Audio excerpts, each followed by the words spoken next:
Can you hear me okay? All right. So I promise, actually, this is going to be a half hour of absolutely no work whatsoever. What I'm going to talk about is the sort of thing that you usually are surfing during the day. Your boss doesn't know about it. It's a music website. And I'm supposed to be a visionary. If you look, in fact, on your program, you'll see this is the visionary speaker.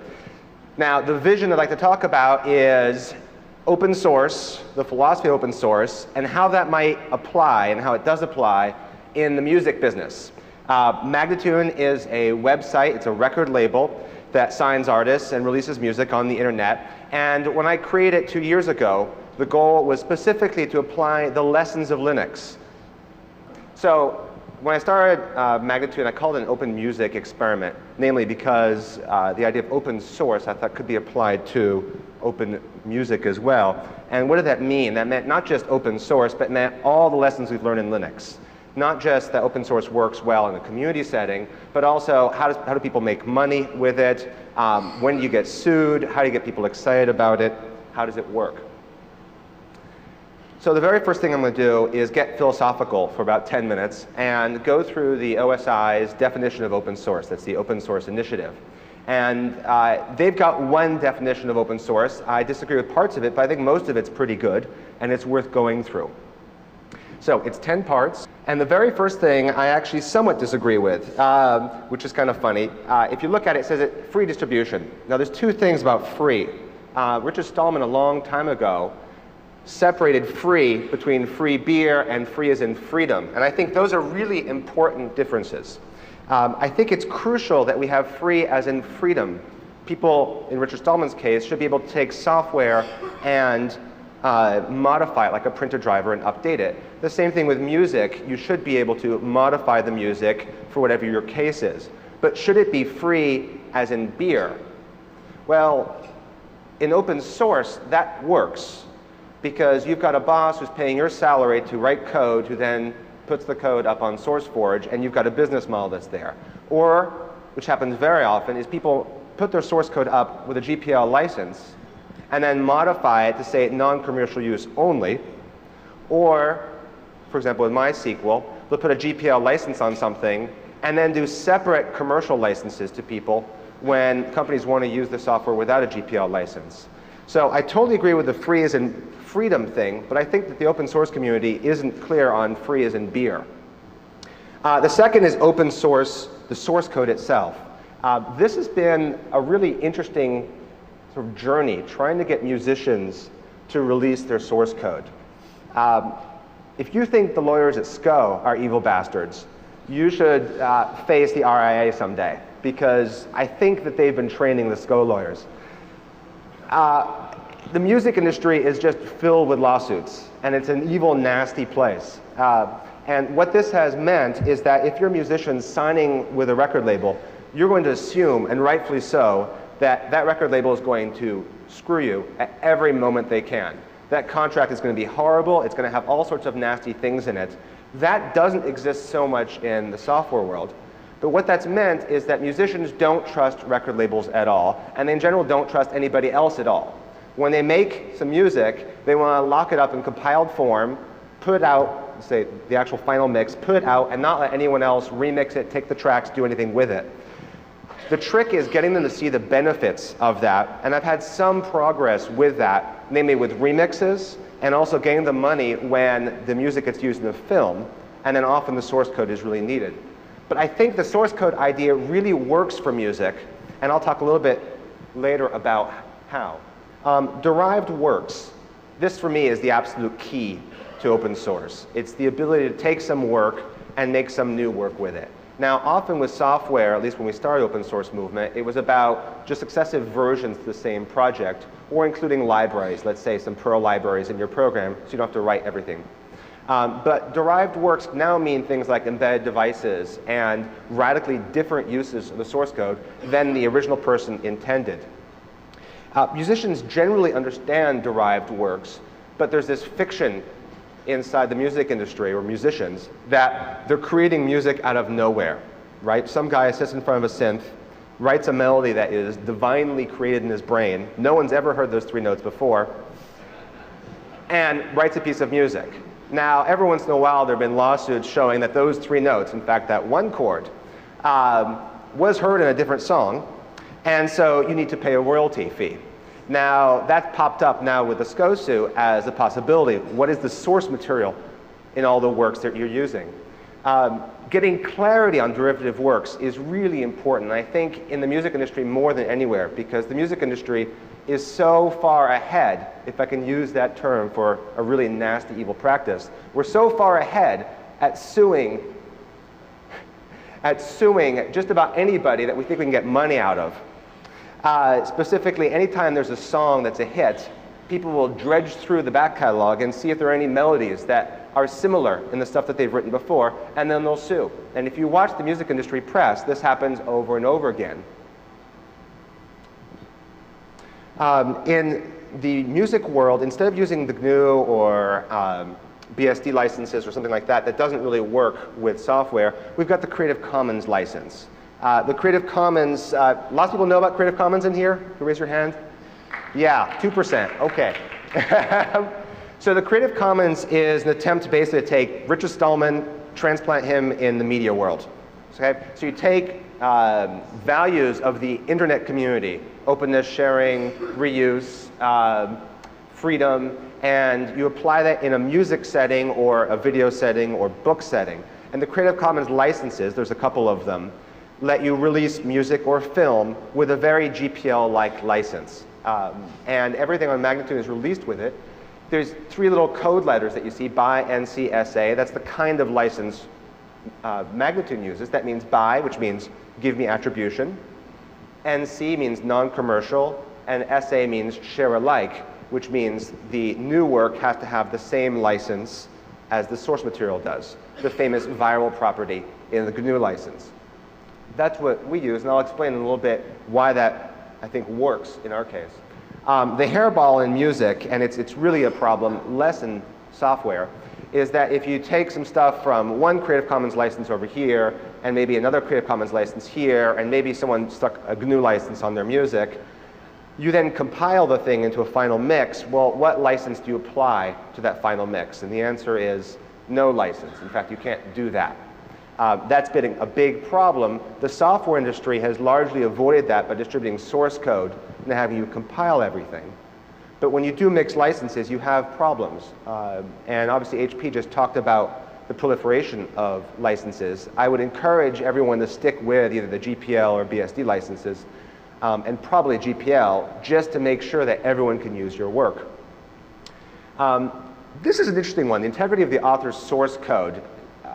At no time in the definition, the OSI definition of open source, they talk about attribution, which is funny because if you look at the C headers of almost any code, it always says you must keep attribution of University of California or whatever.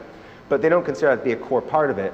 But there is this idea in Europe called moral rights. And the US doesn't have moral rights. But moral rights basically means if you're the creator of a work, you don't want it to be used in ways that would defame you or embarrass you or upset you. And this is a core concept in Europe, but not at all here. That's the concept that's going on behind this clause here, which is if you make some software, you can force someone to use a different product name if they make a new product or not associate you with it. That's their attempt, and it's iffy but interesting to try and deal with this concept of moral rights. I thought it was odd that they put this in the definition, but that's fine.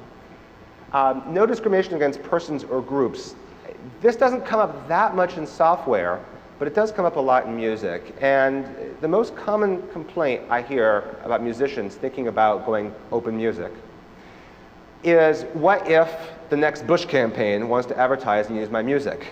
I'm going to be really upset. And that's the usual thing. For whatever reason, that hasn't come up with software. You know, the Apache people going, oh my God, what if the KKK uses this as a web server? They don't think about it that way. But I think this is a crucial part of the definition of open source, is that you don't care. In fact, you have to relinquish control of who is going to use your software. And likewise with music. So no discrimination against fields of endeavor. I actually disagree with this one. I think a lot of people also do in this OSI definition. The GPL specifically says, yes, you can use this in business settings. But very frequently, like MySQL, there'll be clauses that are added to the license that say in a non-commercial setting only. I'm concerned that if we try and apply open source to open music, how will we pay the musicians to do what they're doing? There needs to be a business model.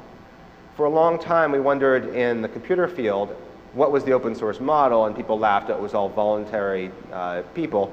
But actually, I think what's happened more and more is companies paying developers to put software out in open source, because then that builds a community and the software does better. Could that exist also in music? Hard to tell. There isn't a heavy remix culture where remixes are making a lot of money, so it's not clear that that can work.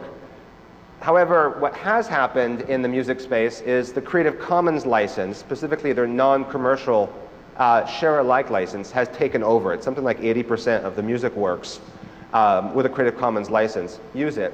And what that says is that you can use my music in any field of endeavor you want, as long as it's not primarily to make money. And if it is primarily to make money, you need to give me money. That's interesting, because that opens up a little field, very much like the GNU field, where an alternate license can be charged for, and you can make a living making open music, just like you can with open source, fitting yourself into that wedge. The distribution license here, this is interesting too. In the OSI definition, you can see it doesn't prohibit anyone from making the new work also use the same license. It does not say what the GNU license does, the GPL says, which is you must use the same license. This is huge in the music world, and I think it's also huge in the software world. Most people who release open source software don't want that source code to be closed later on.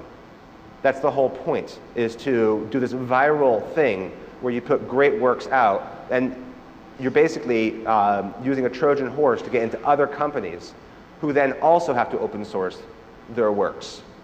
Or you can go at it all alone, which is very hard.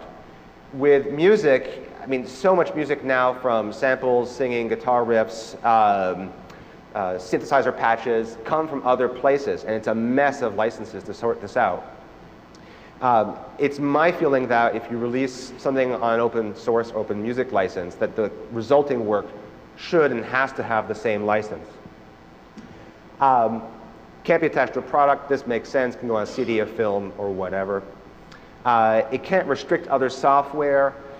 In the music world, this would mean if you had some open music on a CD and some that was commercial, that would be allowed. That seems reasonable.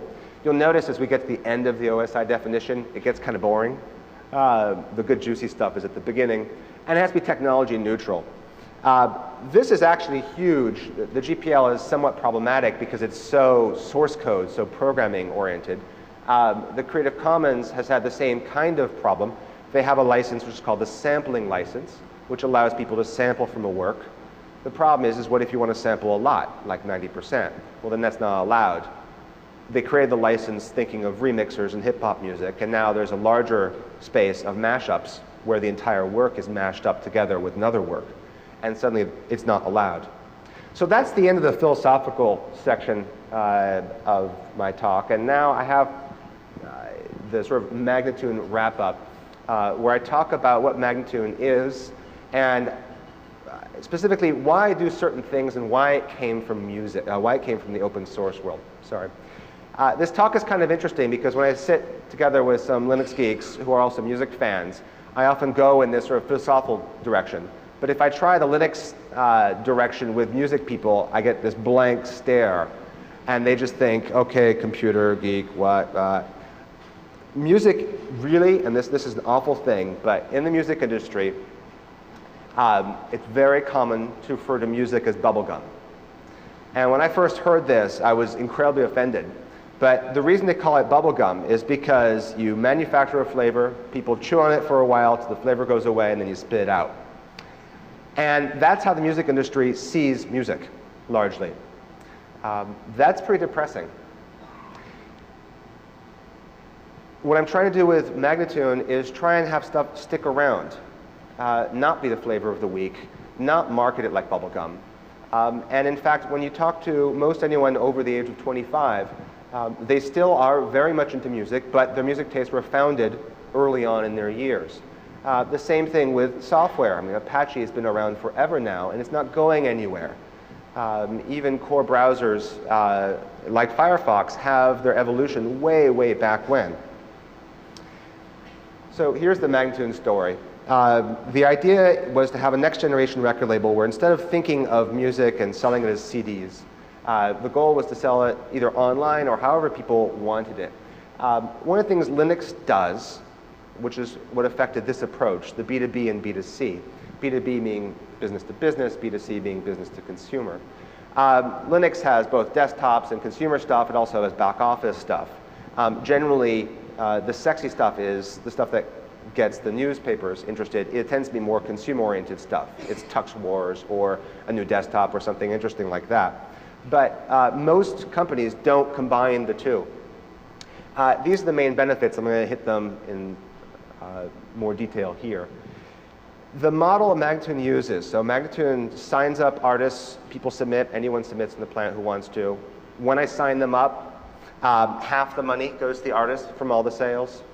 And the idea is to select the best that's on the planet. To me, that's very much what Red Hat Linux does. Red Hat looks at the whole world of open source projects, looks at that chaos, and tries to pick out the best and package it in a way that's interesting.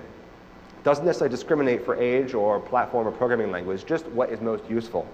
And it's a manageable size. I mean, if you go on SourceForge and you type database, you're going to get a couple thousand projects. You're going to spend a long time.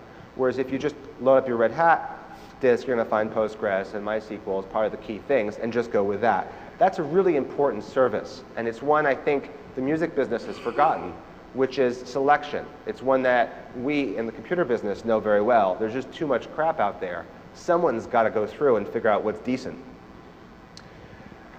Just like open source, and this is interesting, I've seen a lot of companies that make their products available, let's say like MySQL, they still sell it. So it's open source, ends up being kind of a trialware or shareware concept because you can download it, compile it, and run with it. The same thing with Magnatune. All the music, entire albums are available for free listening. So you just hit play, it plays a 128K stream, and off you go. In the computer business, it's very easy to remember that 20 years ago, people couldn't try software out, and everything was copy protected. Even Microsoft is now trialware. You can go to their website and download Microsoft Word for a 30-day eval. That's a huge shift. And what it tells me is this concept of shareware or trialware, or try before you buy, is a huge competitive advantage. And it means even if your product is not necessarily open source in huge benefits, it makes sense to open source it simply to get people involved, to really try it out, to see if it would integrate, to give it a full evaluation. And then the other idea on the music side was making it high quality. When you first load up open source, you might think, oh, because I have to hit make install, that it's just not going to be as slick as an install shield installer program. And then you use it and you think, wow, this is actually just as good as, if not better, of anything that I would have tried elsewhere. Open source software is not crippled. It's always the best you can get.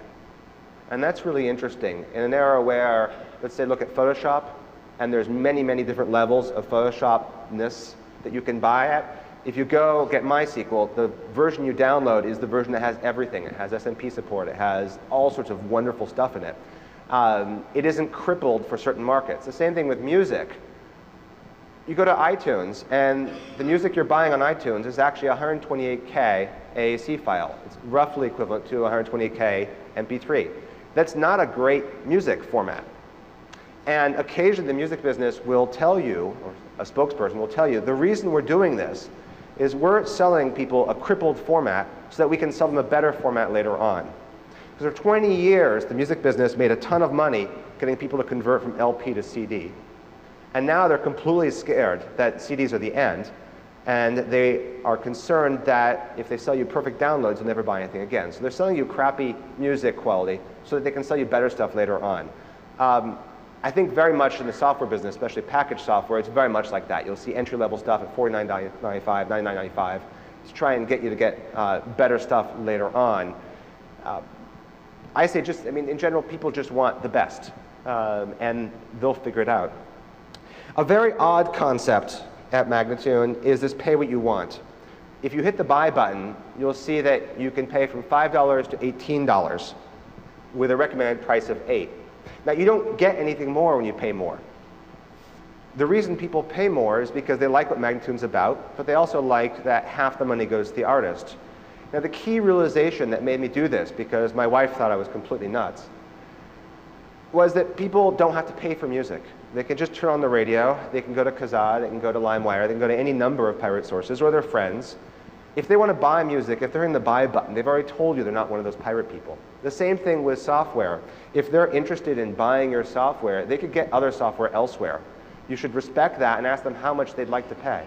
That's an odd model. It turns out quite well, though. It turns out on average, people are paying $8.20 per album download. So they could pay $5, but on average, they pay $8.20. So trust and respect in the music business. Who would have thought that'd actually be an idea?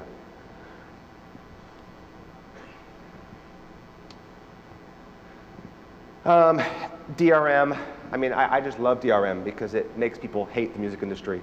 It makes them want to pirate. It makes them want to go buy from companies that aren't evil.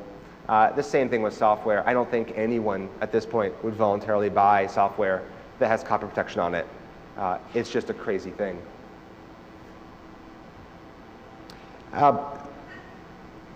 Probably the top thing that got me interested in this as I was looking at the Linux phenomenon was the fact that people are really pissed off at Microsoft. And I think there are good reasons for that. In the music business, you have very much the same thing. You've got 5 companies that control 94% now of the music business. And what's interesting is in the last 10 years, or rather 20 years, sorry, that has gone from 80% to 94%. So what's happened is diversity in music has just vanished. Now imagine if that happened today. Imagine if Microsoft bought SCO and used that as a legal arm to just sue every open source project they could find to oblivion. You'd be pretty pissed off. I think that could happen. I mean, you've probably seen British Telecom claims they own the concept of a hypertext link. They haven't pressed forward with that. You know, GIF is patented as is MP3. These are spaces that could be scary. I think it's important to look at the legal issues before we go and embrace technology and make sure it works. But people are really angry in the music business over what's happened with the major labels, lack of diversity, the extortionary prices, musicians never getting paid, and obviously the copy protection. And the symptom in the music business is people pirating stuff. In the open source or in the computer business, it's been people saying, the hell with this, I'm going open source. And I understand that sentiment, and it's worth leveraging. So this is in the old days, this is the business model at least.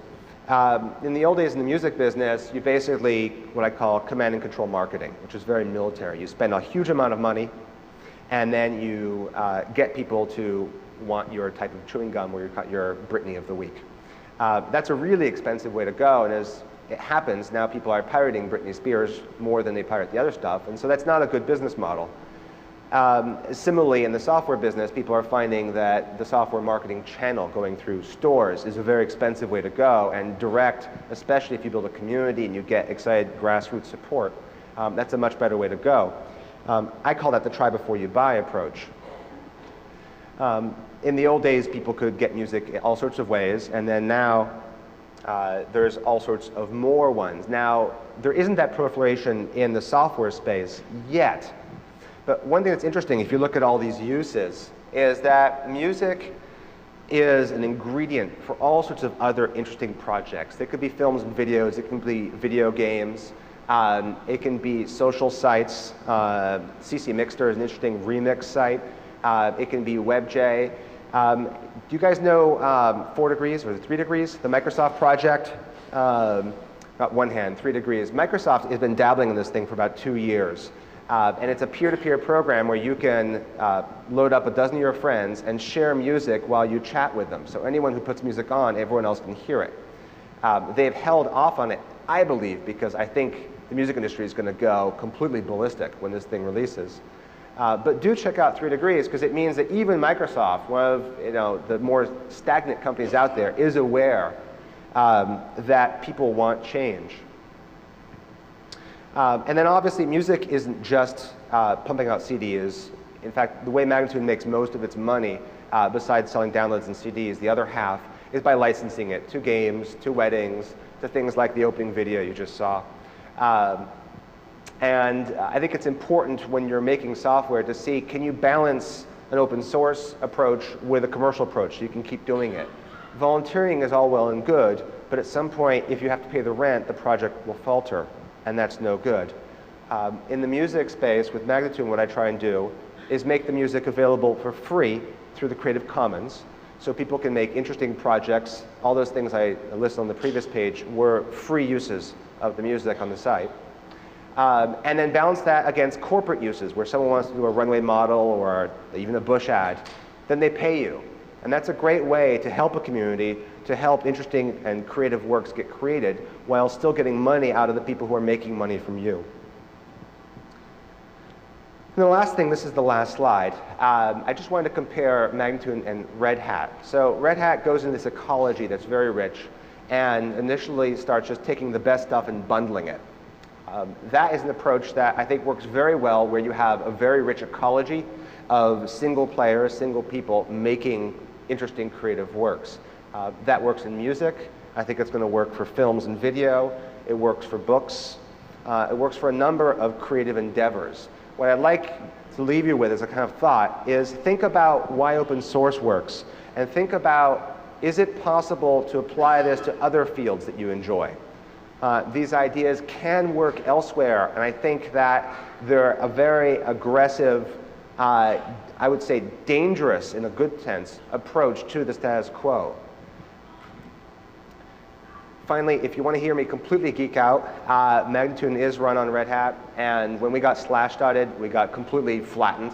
And in about 10 minutes, or when this ends, I'm going to talk about 3 things you can do to the LAMP platform, Linux, Apache, MySQL, PHP, that give you about 1,000 times, speed improvement and help you survive Slashdot, because we certainly didn't, and that was an interesting thing to go through.